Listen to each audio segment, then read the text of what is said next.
लड़की ने बड़े मौर्य संत जी के शरीर पर अपना सर झुका दिया। वो अपने पिछले जीवन की तरह ही मुस्कुराई। ये सब आपकी वजह से है कि बड़े मौर्य संत जी को मेरे बारे में अटपटा लगता है। इस दुनिया में केवल मैं ही होनी चाहिए और तुम मेरी तरह दिख सकती हो। लेकिन अब वहाँ आप हैं, वो यहाँ मेरे लिए आपको मारने के लिए आए हैं। ईमानदारी से मुझे आपको देखकर असहजता महसूस हो रही है। तुम चारों ओर देखो, तुम सिर्फ एक क्लोन हो और इस दुनिया में तुम्हें मौजूद नहीं होना चाहिए। शिरीन ने बड़े मौर्य संत जी की ओर देखा। उनकी अभिव्यक्ति अंधेरी अनिश्चितता का प्रदर्शन कर रही थी। उनकी हथेली पर एक तलवार धीरे से दिखाई दी। शिरीन, मुझे क्षमा करें। तलवार को सीधे उस पर निशाना बनाया गया और तेजी से उसकी दिशा में चला दिया गया। शिरीन ने इसके बारे में बिल्कुल सही महसूस नहीं किया। वो सचमुच थकी हुई थी। वो इतना ज्यादा थक गई थी कि वो फर्श पर लेट जाना चाहती थी और आराम करना चाहती थी, लेकिन ये सब भयानक गड़बड़ उसे छोड़ने के लिए तैयार ही नहीं लग रही थी। बिना किसी पर दोषारोपण किए, जैसे कि बड़े मौर्य संत जी से कहने के लिए उसके पास बहुत कुछ नहीं था, उसने सीधे उनका सामना किया। फिर ये एक जोरदार लड़ाई में बदल गया था। ये सब एक तूफान की तरह उग्र था। बड़े मौर्य संत जी ने उसे सभी आवश्यक युद्ध कला तकनीकें सिखाई थी जो उसके पास थी। उससे पहले उसका कोई मुकाबला नहीं था। हालांकि इस जीवन में उसे गुफा में एक शास्त्रीय पुस्तक मिली थी जिसे उसके लिए भगवान जी ने छोड़ दिया था। अगर वो इस समय बड़े मौर्य संत जी से लड़ रही थी तो उनका मुकाबला बराबरी में समाप्त होने में सक्षम होना चाहिए था। तान्या ने अपनी बाहों को पार करते हुए पूरी लड़ाई देखी। कुछ ही क्षणों में वो चिल्लाई, नमित, आपकी आध्यात्मिक शक्ति स्पष्ट रूप से उससे अधिक मजबूत है, इसलिए आपको उसे रोकना चाहिए।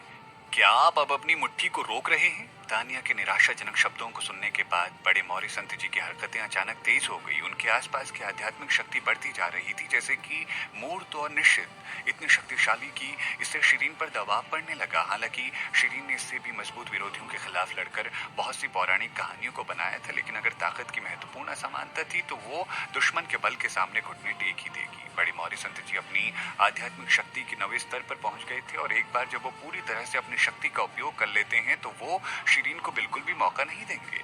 तानिया जो अपनी आध्यात्मिक शक्ति के 6.5 स्तर पर थी, वो भी उनकी ताकत को देखते हुए उनके द्वारा हरा दी जाएगी। अकेले शिरीन को तो उन्हें हराने में सफलता नहीं मिलेगी जिसने अभी अभी स्तर 5 हासिल किया था। शिरीन साफ तौर पर अपने प्रतिद्वंदी से भारी ताकत का दबाव महसूस कर रही थी। उसका खून गुस्से से उबल रहा था। हालांकि उसने अपने शरीर को सीधे रखा और गुस्से में आ जाने का कोई संकेत नहीं दिखाया। उसकी हलचलें सुचारू थी क्योंकि वो एक बहते पानी की धारा की तरह हवा में तैरती हुई बादल लग रही थी। बड़े मौर्य संत जी की आंखें उसकी तेज चाल को देखते हुए काली हो गई। शिरीन, आप हमेशा इतनी जिद क्यों करती हैं? यदि आप अपनी मौत को गंभीरता से लेने के लिए तैयार हैं तो मैं आपके पूरे शरीर का संरक्षण करूंगा।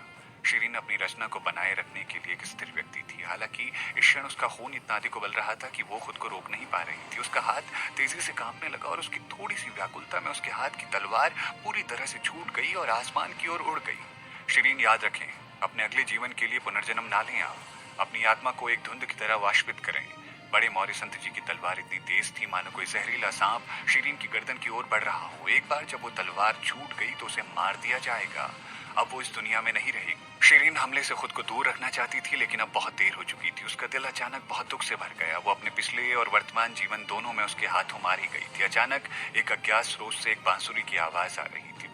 बड़े मौर्य संत जी ये आवाज सुनकर थोड़ा स्तब्ध रह गए। उनका हमला निशाने से थोड़ा हटकर लग गया था और शिरीन ने इसे सफलतापूर्वक दूर कर लिया था। वो इससे कुछ दूरी बनाने के लिए पिछड़ गई। उसका दिल अब तेजी से धड़क रहा था, अनिश्चित यदि वो मौत अन्य संभावित कारणों से उसके संकीर्ण भागने से था। वो बांसुरी की आवाज की ओर बढ़ी और उसने देखा कि एक आदमी धीरे धीरे अंदर आ रहा है और उनकी हरकतों के साथ उनके बैगनी बागे हल्के से फड़फड़ाए। बालों की उनकी किस्में हवा में धीरे से तैरती थी। उनकी आंखें शरद ऋतु की नदी की तरह गहरी थी और उनके होठ सुस्त चेरी लाल थे। वो एक आश्चर्यजनक रूप से सुंदर तरीके से चल रहे थे। महल मालिक यहाँ आ गए थे। उनके आने पर उसने जल्दी से शिरीन को अपनी पीठ के पीछे छिपा लिया और उसने कहा, जाने मन, तुम थक गई होगी, मुझे इसे संभालने दो। शिरीन अंत में अपने दिल में गर्मी महसूस कर सकती थी। उसके सामने खड़ी लंबी आकृति को देखते हुए उसे अचानक सुरक्षा का एहसास हुआ। वो जानती थी कि महल मालिक की युद्ध कला तकनीक बड़े मौर्य संत जी की तुलना में बेहतर होनी चाहिए थी, इसलिए वो उनके साथ सुरक्षित रहेगी। उनकी उपस्थिति से पहले वो इतनी तनावग्रस्त थी कि वो लड़ भी नहीं सकती थी। हालांकि उनकी उपस्थिति के साथ वो आखिरकार राहत की सांस ले सकती थी। वो उस बिंदु पर बहुत थकी हुई थी जहां उसके अंग ऐंठने वाले थे। महल मालिक ने उसे जितनी देखभाल सिखाई वो साधारण नहीं थी। उसने अपनी आस्तीनें पीछे की ओर लहराई और फर्श पर एक कुशन था जो पतली हवा सा दिखाई दिया। आराम करो अगर तुम थक गई हो। किसी लड़की को अपने ऊपर इतना कठिन नहीं होना चाहिए। इस इशारे के साथ शिरीन ने गर्मी और शोक का मिश्रण महसूस किया। बिना किसी हिचकिचाहट के वो जल्दी से गद्दी पर बैठ गई, क्योंकि उसने महल मालिक और बड़े मौर्य संत जी को एक लड़ाई में व्यस्त देखा था। इससे पहले कि महल मालिक लड़ना शुरू कर देते, उसने पूछा, बड़े मौर्य संत जी, क्या आप उसे मारना चाहते हैं या आप चाहते हैं कि मैं आपकी तरफ से ऐसा करूं? उनकी उंगली इस समय तानिया की तरफ इशारा कर रही थी।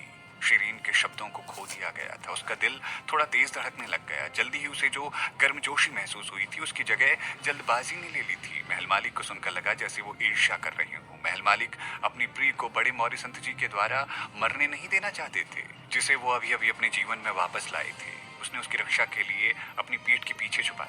दोनों में कुछ शब्दों का आदान प्रदान हुआ और अंत में एक समझौते के दृश्य तक पहुंचने में विफल रहने के बाद एक दूसरे के खिलाफ लड़ाई लड़ना शुरू हो गई। शिरीन ने देखा कि बदलाव के रूप में वो परिवर्तन की हवाओं के बीच मजबूती से लड़े। वो लड़ाई से मंत्रमुग्ध हो गई थी और ये महसूस नहीं किया कि तानिया चुपचाप उसके पीछे से आ रही। शिरीन ने लड़ाई में इतनी गहराई से खुद को गुम कर लिया था कि उसे नहीं पता था कि उसके पीछे क्या चल रहा था। ऐसा लग रहा था कि तलवार उसके दिल को पीछे से ठोकर मारने वाली थी। बिना पलटे उसने अचानक पीछे से वार किया और तानिया से तलवार पकड़ ली। उसने उसका फायदा उठाया और तलवार जब्त कर ली। उसके बाद उसने सीधे तानिया में इसका लक्ष्य रखा। पूरी प्रक्रिया सुचारू थी और वो जानती थी कि वो शिरीन पर हमला करेगी, क्योंकि जाहिर है उसके लिए कोई दया नहीं थी। तानिया मध्य हवा में बड़े मौर्य संत जी ने अपनी तलवार की एक लहर के साथ महल मालिक को अस्थायी रूप से विचलित करने की कोशिश की और जल्दी से अपने जीवन को जोखिम में लगाकर शिरीन की ओर भाग गए। उनकी हथेली के बल उनके आने से पहले आया था और ये एक आंधी की तरह था जिसने शिरीन को दूर फेंक दिया था। उसने जोर से दुर्घटनाग्रस्त ध्वनि के साथ फर्श पर एक कठिन प्रभाव का अनुभव किया। शिरीन हल्के दर्द से पीड़ित थी। वो शायद ही देख सकती थी कि उसके कान उस बिंदु पर बज रहे थे जहां वो अब स्पष्ट रूप से नहीं सुन सकती थी। कुछ क्षणों के बाद उसने आखिरकार खुद को होश में ला दिया, लेकिन वो बड़े मौर्य संत जी और तानिया दोनों को इस दृश्य में नहीं देख सकी। वो केवल एक हाथ देख सकती थी जो उसके सामने पेश किया गया था। उसने बैगनी आस्तीन में देखा महल मालिक के सुंदर मुस्कुराते चेहरे को। उन्होंने उसकी ओर देखा और कोमलता से कहा, आओ मुझे तुम्हारी मदद करने दो। उनका हाथ दृढ़ रूप से चिकना था, संयुक्त उंगलियों के साथ बड़े मौर्य संत जी के हाथ के विपरीत था जो बांस की तरह पतला था। महल मालिक का हाथ कीमती था, जैसे कि एक खास तौर से दुर्लभ मटन फैट जेट पत्थर को घेरा गया हो। हाथ का ये रूप इतना परिपूर्ण था कि उसने छूने के लिए आग्रह किया। उसके हाथ हवाओं और तूफानों को भड़काने में सक्षम थे। निश्चित रूप से वो उसे एक ठोस समर्थन प्रदान करने में सक्षम थे। शिरीन ने आखिरकार उनकी मुट्ठी में हाथ डाला और कहा, उन दो। इससे पहले कि वो अपनी बात पूरी कर पाती, उसकी कलाई में अचानक तेज दर्द होने लगा। महल मालिक का हाथ उसे नींबू की जोड़ी की तरह निचोड़ रहा था। उनकी पकड़ की तीव्रता उसकी हड्डियों को चकनाचूर करने में सक्षम थी। शिरीन ने पूरी तरह से अपने प्रतिरूप को बदल दिया। वो उत्सुकता से वापस लड़ी, लेकिन अपने हाथ को छुड़ाने में वो पूरी तरह से विफल रही, जैसे कि उसकी आत्मा को बंधक बनाया जा रहा था। महल मालिक ने उसके संघर्ष को देखा और उनके चेहरे पर धीरे धीरे मुस्कान आ गई। उनकी हंसी अंधेरे से भरी हुई थी और ये उसकी हड्डियों को ठंडा करने के लिए पर्याप्त था। आप महल मालिक नहीं है? शिरीन को आखिरकार इसका एहसास हुआ। हालांकि महल मालिक बुरे थे, लेकिन वो कभी भी इस तरह के दर्दनाक तरीके से उसे नहीं हंसाएंगे। महल मालिक ने जोर से हंसते हुए कहा, मैं देख रहा हूं कि जिस पर आप अवचेतन रूप से भरोसा करती हैं वो है महल मालिक।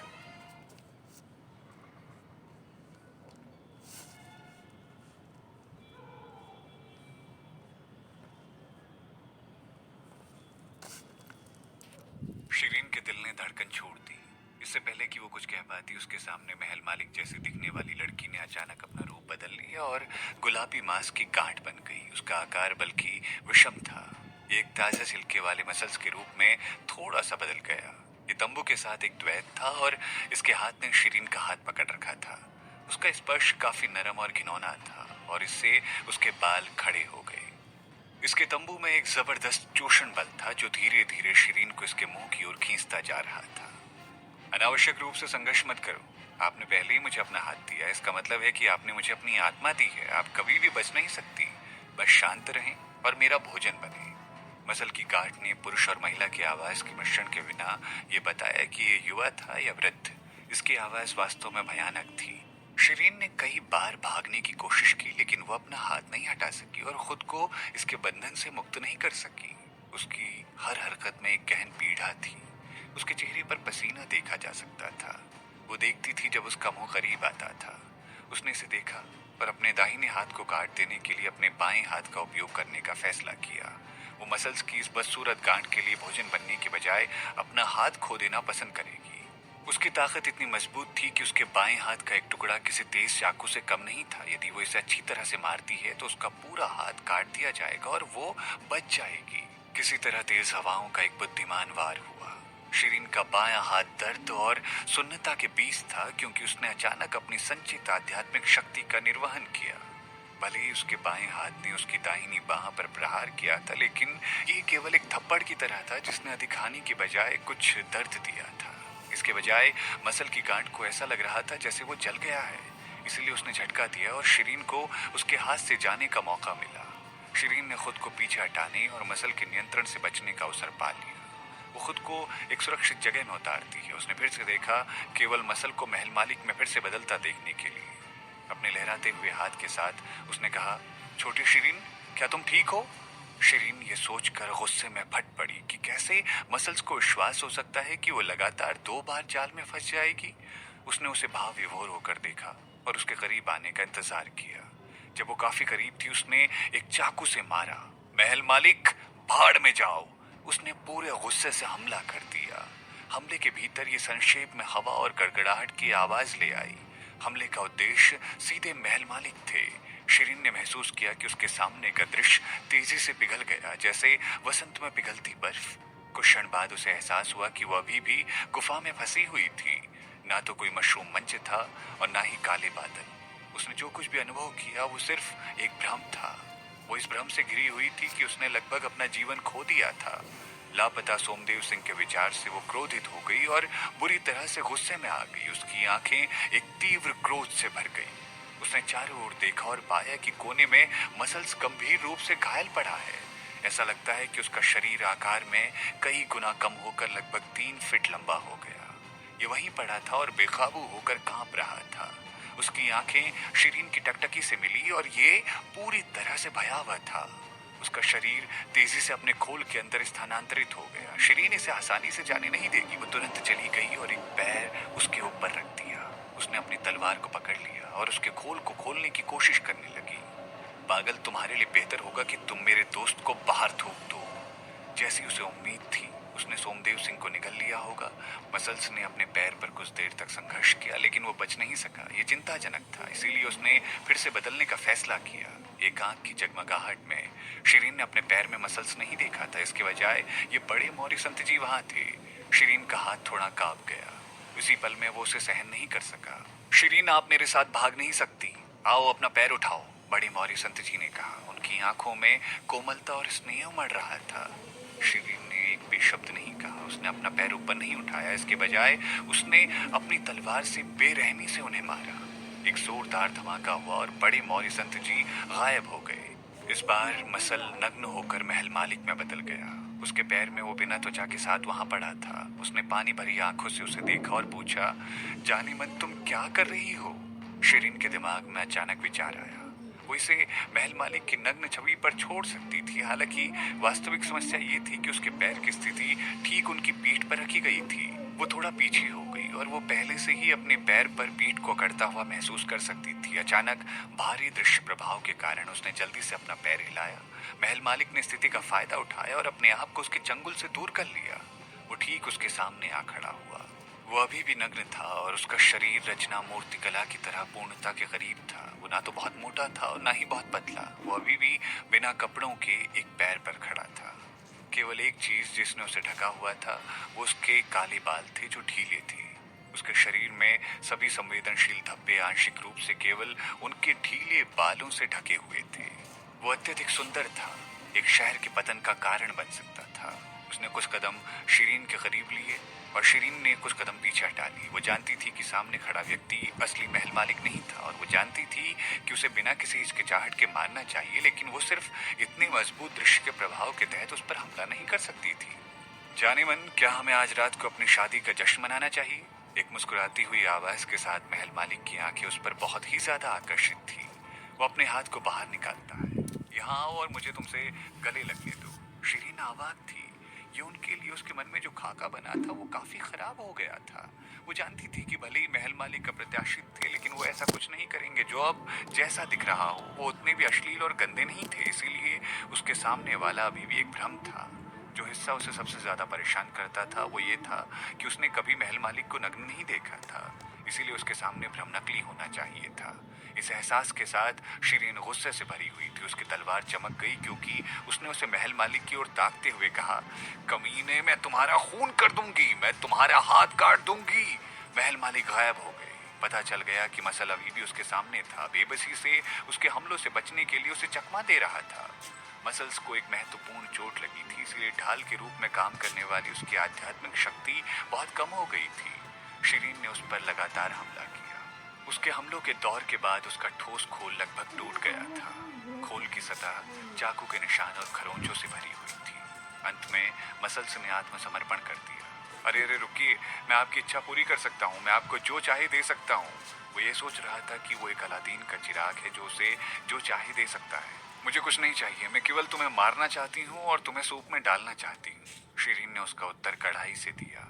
बस जब वो उसे काटने वाली थी तो उसने किसी को पीछे से आहें भरते सुना। भगवान के अच्छे उपहार के साथ इतनी लापरवाह बर्बादी! आप इस मसल के साथ सूप बनाने के बारे में कैसे सोच सकती हैं जो 1000 साल पुराना था? शिरीन ने अपना सर घुमाया और देखा कि सोमदेव सिंह उसके पीछे बहुत दूर खड़ा था, अपने हरे रंग के वस्त्र के साथ हल्के से लहराते हुए बालों के साथ। क्या यह असली था या एक भ्रम था? शिरीन ने जल्दी से अपना ध्यान वापस उस मसल पर घुमाया जो चरखे की तरह पूरे मैदान में घूम रहा था। वो पहले सोमदेव सिंह द्वारा थोड़ा विचलित थी। मसल्स ने जल्द ही खुद को सोमदेव सिंह की ओर घुमा लिया। अपनी तलवार से प्रकाश की चमक के साथ शिरीन ने लुढ़कने वाले मसल के रास्ते पर एक धुंधली दीवार डाली। वो दीवार से टकराया और तुरंत उसमें घसीटा गया, जैसे कि किसी बवंडर की हवा में फंस गया हो। दीवार के भीतर वो एक पवन चक्की की तरह घूमता रहा।